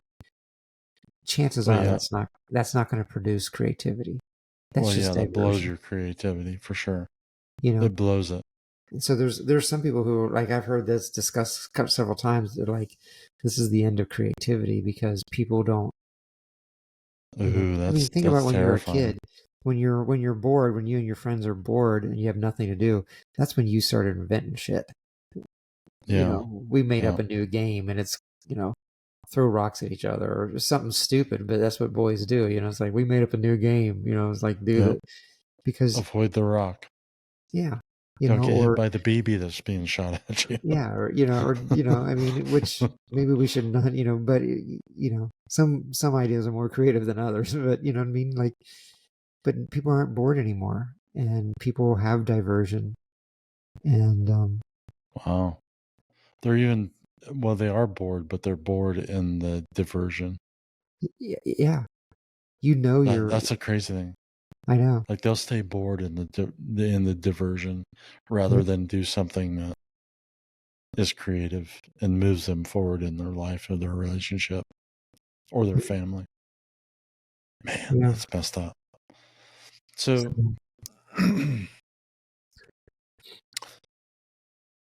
well, that's interesting. So, yeah. Anyway, yeah, we can close this out. I mean, we can keep going. I've got a whole nother conversation there, but Yeah. as far as creativity and how that plays out, but no, I appreciate this, man. Well, no, we can do it again. I'll leave everything set up, and if we want to do it again, I mean, nobody's at home. I don't feel like I was 100% tonight. Maybe you can piece something together that's useful. I don't know. Oh no, the whole thing, like 95% of it's useful. Okay, well, Dude, I pay attention through the whole thing, even to myself and what's being said and how it's being said. My words, my cussing, my like content. I'm fully aware of everything that's going on. This is actually a really good discussion. This is what I'm looking for. It's a candid discussion about life, basically. And I haven't figured out what that looks like or what it's going to be called or how that's going to play out in the podcast or how I'm going to represent that. But I think this is probably one of the more vital aspects to the podcast is these kind of conversations that it's not all about the darkness. It's about learning how to navigate life. It's not easy. It's hard. And that but what you share with a lot of people that I know is, well, you're a cyclist. Some people are into CrossFit or lifting, like my buddy's into lifting. Those physical activities in combination with trying to better yourself and positive thought process create positive change. Yeah. Did you ever think, sometimes I think when I was doing that work with, the addicted people, what? Okay, go. So, So start the story over with. Here's the thing. Sometimes I just think we should not, we should be, because I don't like the word should. Sometimes in my life, I feel like I'm trying to replace detrimental addictions with more positive ones. In other words, you're always going to have addictions, so you try to move from one that's you try to pick one out that's like, this is bad for me, this is having detrimental effects for me. What can I do instead? You follow me? Yeah, for And sure. like, in other words, if we're all addicted to something, maybe our efforts should not be at stopping the addiction. Maybe that's impossible. Okay, maybe our efforts should be replacing bad addictions with better addictions. Yeah, and what's healthy, because we think that, okay, we come from this extreme, let's say alcoholism. We'll just take alcoholism for that. We come from this extreme and then move into a different extreme. And that would be, let's just say, exercise. So we move from alcoholism to exercise. Is that better? Or is there balance between the two? There is balance, but it's less damaging. It's better in that it's less damaging overall than alcoholism. It's not perfect. There is still damage to be had, but it's going to be less damaging than heavy use of alcohol. Okay. True. Yeah. In other words, maybe the enemy, maybe we've been struggling for normalcy, and maybe nothing's normal, and maybe we're all addicted, and maybe we should just be trying to. I was going to use the analogy. I tell Cindy this a lot, and she kind of likes it. I don't know why, but you know how when you on the cartoons you see, on Tweety or something like that, you see the dog Butch, and he chases Sylvester or Tweety or whatever, and then he gets to the end of his rope, and he's like, and like has to stop because the chain pulls Right. tight, right? Right. Like sometimes I feel like we were all born in the doghouse, and we all have the chain. Everybody has the chain around the neck, and maybe our job is just to stretch the chain as far as we can go to get away from the doghouse that we were born with. In other words, maybe just to like, look, if your parents gave you a shitty life, maybe your job is just to stretch the chain further away from that than rather than milling around that same damn doghouse. You stretch the chain and get away as far away from that as your chain will allow. But And maybe that we're doesn't, taught to break the chain. I don't know that you can. Well, Like, I that's the think you can question. stretch the chain, and I think that's about it. And your job is to like, get away, stretch the chain from your shitty mother. No offense to her. All the offense to her. But you know what I'm saying? I was just told she tried to punch my sister in the face. So at what should be 70, 73. Wow. She's punching my 60-year-old sister in the face. Yeah, she's not right. That's the shame. So she's never learned. No, not at all. She's gotten worse. But you see what I'm saying? She hasn't stretched the chain. She's just the shame of it is she's stayed around the doghouse that 100%. She was born in. Yeah. And the bad thing comfort. And we've talked about that. It's home. Comfort. It's comfort. It's home. And the bad thing is she didn't stretch the chain for you. So you're born into that same damn doghouse. Your job is to stretch the chain. Yeah. I don't know. Well, breaking the chain is like shitty. I'm a long neck right now. Yeah. I've been pulling on that chain for so long. I think my neck is just long. That's what it's about, right? You just keep on. Be a long neck. So I don't know. Sydney's like, she's like, and it's like, even when I parent my kids, I mean, my mom and dad, I thought, honestly, I don't have that trauma. They did a good job, mom and dad, and my dad, but there's things I'm trying to stretch the chain further away from, I'm trying to improve on what they gave me. But what they gave you was good. I know, but I can make it better. Or I can make it worse. Have you? Well, I think I'm making it better, but I don't know. Half the time I think I've done a bad job, but I mean, but I love my kids and I like being around them, and they're great adults, And well, if you compare yourself to me, then you've done a great job. Well, that's why I liked having you as a friend. Outstanding. You make me look so good. I'm just a little guy, but you make me feel so big. I don't know about big. We probably shouldn't use that in the context of ginormous. Right. Yeah, disgusting, man. So, I don't know. I just think that's, I'm just doing that. I'm just trying to stretch the chain. I'm trying to improve on what I've been given. Yeah. But you don't know. Yeah. But once again, you can say, are you? Once again, did you see how I deflected that? Like, I don't know. Well, I'm trying to think through the process. Have I really done that? Yeah, but we're not in a position to edit. See, this goes back to our friend who thinks that the core of you doesn't change, and I'm kind of inclined to agree with him later in my life. Yeah, that's pretty cynical. It's pretty dark.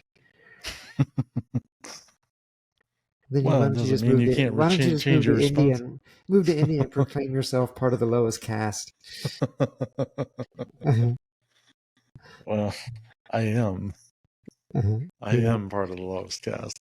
I mean, I don't know. I mean, here's the thing, but you're not in a position, and that's what I was saying earlier. We're not in a position to edit and to cast that judge. Like, here's the thing. Why are you casting judgment on yourself that you wouldn't cast on someone else? Mm-hmm. Fair enough. I mean, I can never imagine a time when you would come to me and say, hey, Alan, you really fucked up with your kids this way and this way and this way. I just want to let you know that. But you do that to yourself all the time. Well, there's evidence to support my claims. See, there you go. But there's evidence. There's evidence. There's evidence. There's evidence to support my claims, for sure.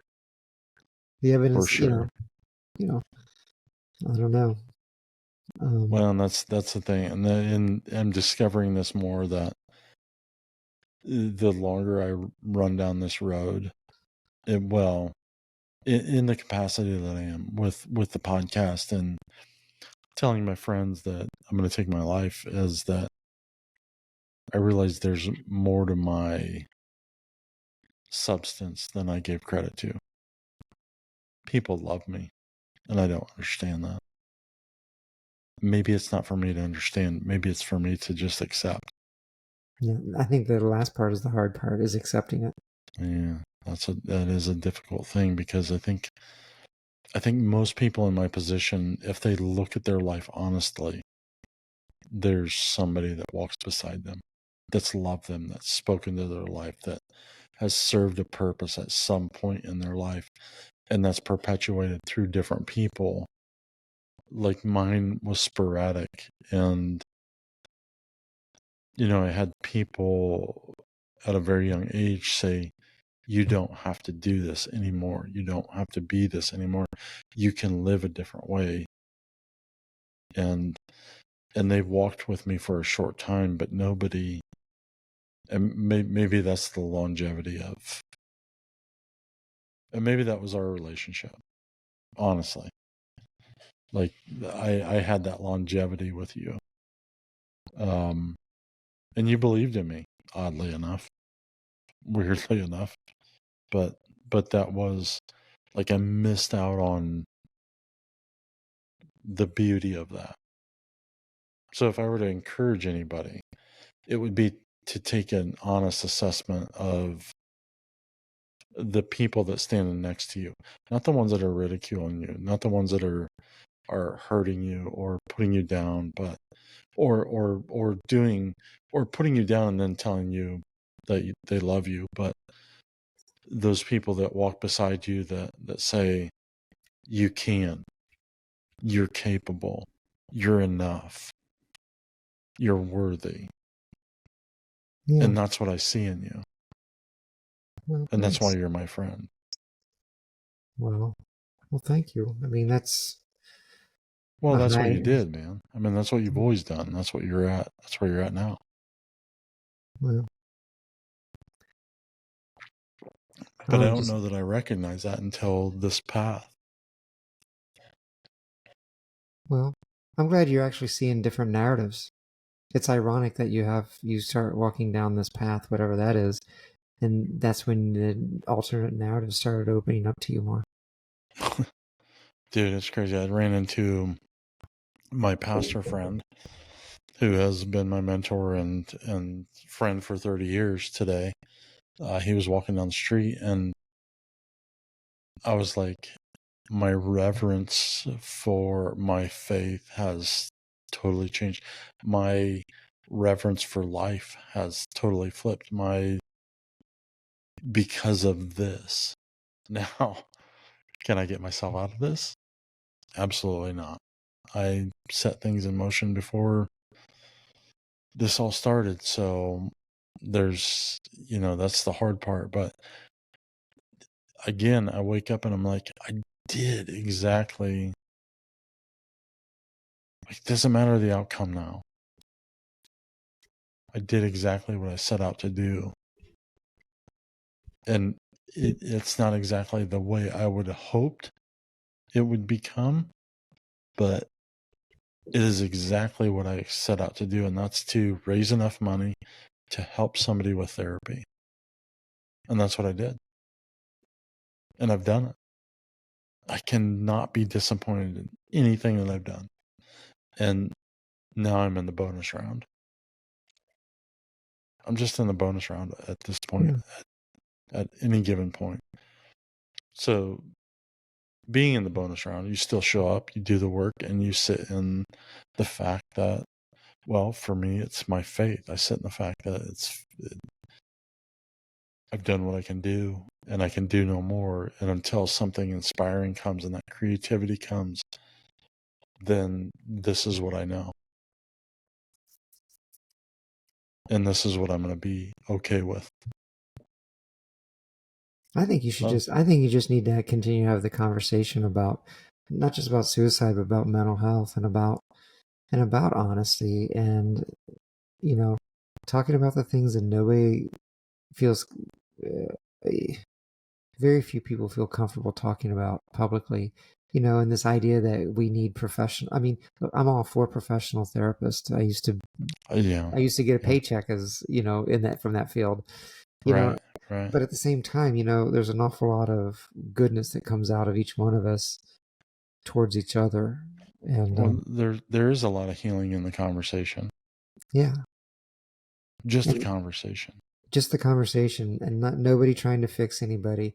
Like I go back to what we started off with. It's like Eeyore's friends. No one's trying to fix them. Right. No one's trying to fix them. They just accept him, you know. And they Actually, love him. They love him. they love him. They love Eeyore. Yeah, but they don't try to, He's one of their favorites. Yeah, but they don't try to fix him. They don't. In other words, there's no normalcy in that story. That Winnie the Pooh's normal or Rabbit's normal or, like it's just I can't even remember Roo and Kanga and all those other people, but like there's no normalcy. Everybody's unique and special and individual, and I'm kind of tired of normalcy. It's way overrated, and we focus on it heavily in this country. It seems like our friend who I kind of made distraught today. Yeah. Sent me this. Let me see if I can find it real quick. It's a cartoon of Winnie the Pooh. Well, how weird is that? Well, it's Winnie the Pooh and Piglet. He says Winnie the Pooh turns to Piglet and they're sitting on a log. Did you say Winnie the Pooh? Wacky tobacco. Winnie the Pooh says to Piglet, he's like, you know what today is? Piglet looks at him and he says, no, Pooh, what's today? He's like, today is a good day to burn this motherfucker down. He's like, it is a good day, Pooh. Yeah. It's like, I don't remember that part of being part of the original Winnie the Pooh. I must have been on the back page. Must have been on the back page. I didn't make it. That's in the epilogue. Yeah. It's the beginning that nobody reads. Yeah. But no, I think that's, what you're saying is like no one, it's like just be, and you feel like crap, let's talk about it. You feel like, let's talk about it. Let's give people, I know people get encouraged when they hear the stories. And like I said, even me, like I freaking came through mental health system. I worked in the field, and to hear that one person a couple of weeks ago say, look, my husband said he wasn't depressed. He said he didn't feel depressed. Yeah. And it felt like she was even trying to make him more depressed than he said he, but, yeah. Well, because she was trying to find reason. Yeah. Yeah. But, so even that, so then I'm like, oh, what I considered normal, well, you're depressed. You're obviously depressed. I'm not so sure. Well, I'm not either. And the more I talk to people, the more I realize that, well, everybody struggles. Yeah. It's all funneled in this direction. Maybe they're not all suicidal, but they're all funneled in a direction of despair. Yeah. And maybe they can't wrap their head around, well, I'm going to take my own life. But, and that's great. Like, I'm not encouraging you to go take your life, but they're all funneled in this area of despair that they need somebody to walk next to them. Yeah. to understand them, to accept them, to love them, to say it's okay, to be like, your sadness is okay today. It's good. Mm-hmm. I'm just going to hug you. I'm not going to say anything. I'm not even going to do anything. I'm just going to be here in your presence. Mm-hmm. It's a weird thing. And I think we've, over the years we've had that. And I don't know that I've recognized that. But, I was always navel gazing. So I was always focused on myself. And, when I let a lot of that go, but I think because of those experiences, I was able to finally say enough is enough. I lasted long enough to say enough is enough. I'm no longer a victim. Yeah. I'm no longer going to do this way. And that's where, well, we talked about this, but that's where joy entered my life. Who's Joy? Who's Joy? Well, she was a damn Does fine Joy redhead. does Joy come in the morning? She's Irish, redheaded, freckled, and quite beautiful. And she comes in the morning, right? Every day. I always used to laugh at church when they used to sing that song, Joy Comes in the Morning. I don't remember that. Oh, you don't remember that? No. Joy comes in the morning. And I'm like, made me giggle.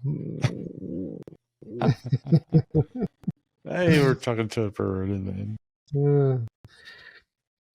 hey, you got to entertain yourself. Good little Christian boy has to entertain himself somehow. with the taboo of sex and religion, of course. Well, we can, like I said, if I come up with something brilliant to talk about, I'll text you and say, well, let's get on and we'll talk. Well, we'll subject this a little more, but this is what the raw conversation with real struggle creates opportunity for those that struggle and think it has to be right. It doesn't have to be right to start moving forward. Yeah. It just doesn't have to be right to start moving forward. Yeah. I don't even know what right is. Well, I don't either, but the process of saying, I don't like this about myself and I want to do something different is a peeling away of, well, we go Shrek on this. It's the onion. The deeper you go, the more you discover and the more potent or pungent it becomes. And it's like, if you deal with that, if you look at that, if you enter into that field, you can actually recognize a problem and start to get better. Yeah. If that makes sense. I mean, it's like, peel it away, look at it, say, I don't want to be this, and start moving forward. And that's what's happened with me with pornography and even cussing recently, even though I cuss a little bit. I used to cuss a lot. I mean, it's peeling away. I love it. It's good. Maybe it will never fully peel away. I like to cuss too, so it'll never fully peel away, but it will be not so inappropriate. Yeah. Like I said, I'm just trying not to aim it at people. I'm less worried about cussing than I am calling people an idiot or something like that thing that I do in my head. You moron. Like someone passed me, I'm like, judgment, I'm just trying to focus on that, so. Okay. Well. All right, man. Well, I appreciate the talks. I appreciate you. You didn't go disappear on me, so I know you probably want to hit that wacky tobacco a little bit more. Oh, I'm gonna hit it. Pliglet. You'll be giggling to yourself, swearing at the dog, and talking about Pliglet to Piper the dog. Piper, Pliglet told me tonight, Piper, that that Pooh was loved. It's Alan told me that. It's Winnie the Pooh. Yeah. Pliglet you got a lot of Pliglet and Pooh. Pliglet and Piper. Piper the dog. Piper, shut the fuck up. But I don't swear as much, only to dogs. canine swearing. Fuckers. So, I privately swear. It's more of containing myself on this podcast. well, no, that's good. We really need to. I could see this happening now with Shop Talk, Yeah. featuring the impeccable, the remarkable, the mad scientist himself, Bewit. Bewit, with Bewitch ya. cameo appearances by who's wearing the same T-shirt he's wore for the last 3 days, and his wife has Yeah. not told him yet that he should probably change that. Right. Well, he doesn't stink yet. Yeah. No, It he smells like food. I was saying he smells like food. Mhm. Smells like crab rangoon. It's You like smell like a ham. You smell like a ham sandwich, baby. I just want to eat you. I just want to eat you up. That's like 2-day-old ham sandwich right there, baby. Is that egg salad? little BO and some ham. Yum. I always think egg salad smells like BO anyway. So it's like, no, yeah, no. We should, but I don't know what we talk about with Shop Talk. Brian doesn't have any witticisms. Well, that's the beautiful thing. It's all the candid. Did I tell you I went and saw Godzilla? In the movie? Yeah, there's a Japanese version of Godzilla. They're all Japanese. We just put English to it. No, this is actually Japanese it was overdubbed. You have to read it. It's just got closed caption. I went to the IMAX theater and saw it with a friend. The 2 boys went with me, and we were like 5 people in this IMAX theater Thursday night at 11 o'clock. No American wants to read the fucking screen. Like, they're so lazy.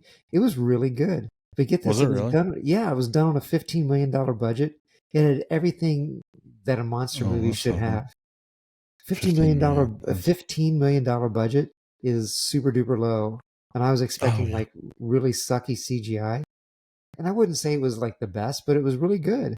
And there was a story and because they're generally working on 50 million. Easy. Oh, easy. Easy 50 million. The director was the writer. See, and this is where the director was the director, he was the writer, and he was a CGI technician. So he was able to write the movie, direct it, and do the CGI. Isn't that crazy? And so he was able to value engineer the movie and was able to do it for $15 million. It grossed $30 million in the United States. I think it grossed 15 on the first weekend in the United States, and I think it's up to 30 million or 45 million worldwide. But it was classic. At least double his money. I mean, it was classic. It was classic. It looked like all the old movies I watched when I was a kid on late night television with my uncle. It was like classic monster movies, and everybody was Asian. That's always fun. Yeah. So it was really very interesting. I think there was social commentary in the movie. Like you'd have to look for it, but so I think he would find it really fascinating.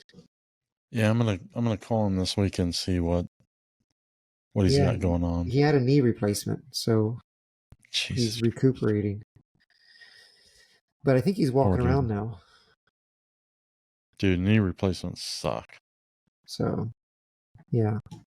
Anything knee sucks. Yeah. Well, I didn't know you had contact with the man who I cut a wooden egg in half for. Yeah. That was a big egg. It was a huge egg. What was that like? It was probably like 18 inches, 20 inches by like tall by round. It was probably 10 inches. Yeah, it was. Yeah. I can't believe I cut it in half. How did I do that? Dude, we figured out some weird shit over the course of our careers. Yeah. Even I have. Like I've invented stuff that you just can't do. Like there's no template out there for it. Yeah. Nothing. But that's the beauty of what we do. We're able to think through the process. That's the creative process. That's what we were talking about the other night, is like,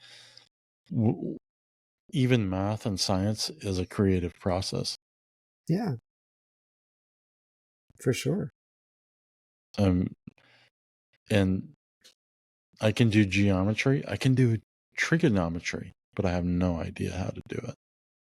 But I can do it. Yeah. That's the crazy thing. Like, I took a trig class because I couldn't get in pre-algebra. Yeah. And So it you was, just went right to trigonometry? well, I didn't have any choice. Man. It was the only class offered that at the time would have completed my degree. And I'm talking to my professor and I'm like, so this is how this works. This is the leverage. This is the cantilever type. He's like, yeah, he's like, how do you know this? And it was all about me building those hammock stands. I was like, so the pressure here is equivalent to this and this. Like, I explained the whole thing. He's like, oh my gosh, like, Yeah. you actually know what the hell you're talking about. Your Like, practical knowledge.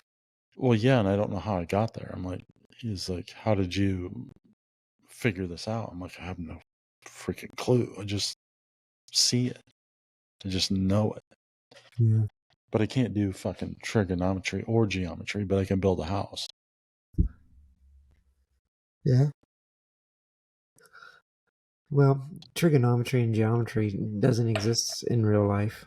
I mean, other than, like, it's like fractions. What they teach kids in school for fractions, like, they should just teach what you see on a tape measure, because what's Yeah, one half? that's true. What's one half of one half? Well, you just double the bottom number. It's a quarter. When you tell people that, they're like, "What?" I'm like, "Yeah, if you just stay within what you see on a tape measure, like Right. 377s doesn't exist in real life. Right. Yeah. It exists in the world of math, but it doesn't exist in real life. Yeah. In the practical application world, like, I don't, I mean, I've been teaching a guy how to build a piece of furniture here in town, and he, like, he can barely read a tape measure. He's like, it's 3 medium lines from the one. He's a college educated dude. three, 3 medium lines. It's lines 1 from the plus 3 one. medium lines. So I'm like, okay, which tape measure is he using? That's probably 1/8 inch, because the medium lines would be, half would be big line. That's beautiful. I So love it's either that. 3/8 or 3/4. I don't know which one, depending on how the tape measure. That's a big difference between the two. Oh yeah, but people can't read tapes, and then and it's like, just teach people real fractions. Just teach people real fractions. It's Right. like, Real math. yeah, Like life applicable math. yeah, like like a 3, 4, 5 square. Like, I haven't even introduced him to that, because he's trying to figure out some angles, and I haven't introduced him to a 3, 4, 5 triangles, so he can set his one leg of his triangle. You know what I mean? Could be like, how'd you know that? Oh man. Because And you want to teach this crap. What's wrong with you? it's a squared plus b squared equals c squared. Moron. Moron. Dude, it's been like raining here for 2 days. It's been Really? cloudy and raining here for 2 days, and Christmas Day wasn't that sunny either, or the 26th wasn't that sunny either. That's crazy, because you guys got nailed last year, right? Or the year before?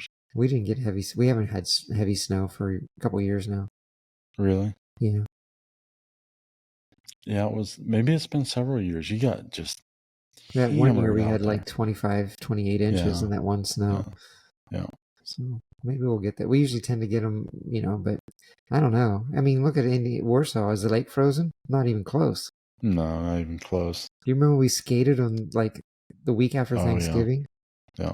On the lake a week after Thanksgiving. People hardly believe that anymore. I'm like, oh yeah, we did it. Yeah. Well, yeah, we started skiing in the West when it was like before Thanksgiving. As soon as October hit. Yeah. We used to ski, but now it's later. Yep. They're making snow now, so.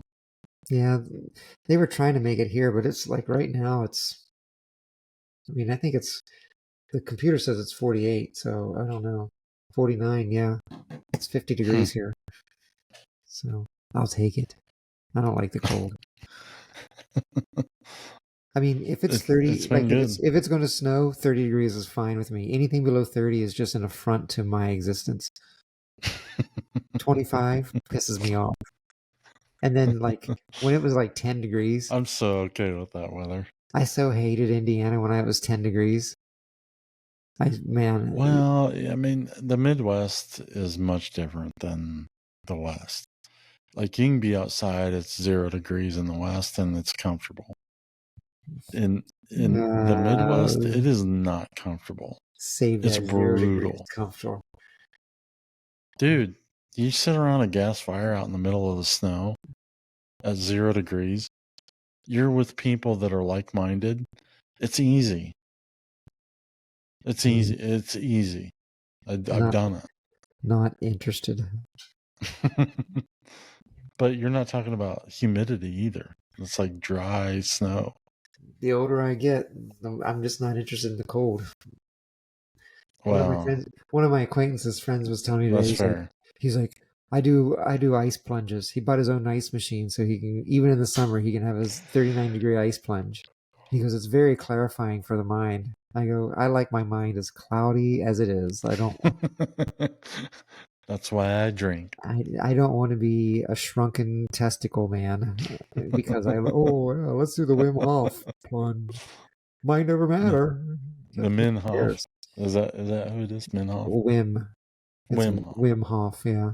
Yeah. I bought the book. I haven't listened to it yet. I'm interested though. Like, mind over matter is an interesting concept to me. Like, well, the power of the mind. I don't mind over matter. I feel like I do that on the bike sometimes. Yeah, well, it is the same thing. It's like that power of the mind to do something that is adverse to what pain brings. Yeah. Like you're pushing through that negative emotion to get this positive reinforcement.